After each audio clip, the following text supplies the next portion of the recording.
यदि आप हमारे चैनल के सभी गाने को पसंद करते हैं तो डीडी प्रोडक्शन हाउस के यूट्यूब चैनल को लाल बटन दबा के सब्सक्राइब करें और घंटी के निशान को जरूर दबाएं।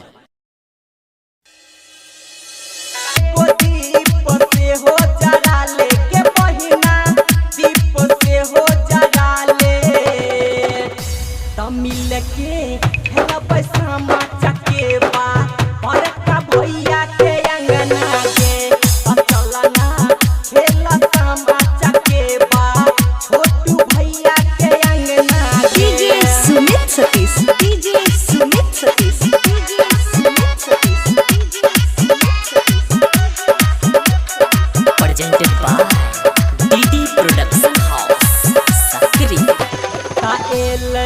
प्यारे लाल जितेंद्र हर भरबे भैया धीरेंद्र के बहिना एले भैया धीरेंद्र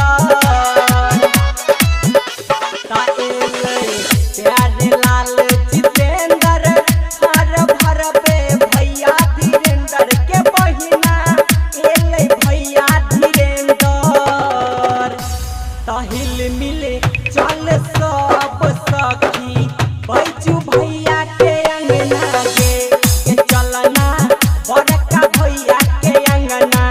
खेल सामा सखी के सामा खेल गे बहिना सामा खेल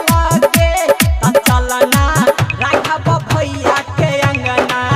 खेल सामा सखी के चलना रसन भैया के अंगना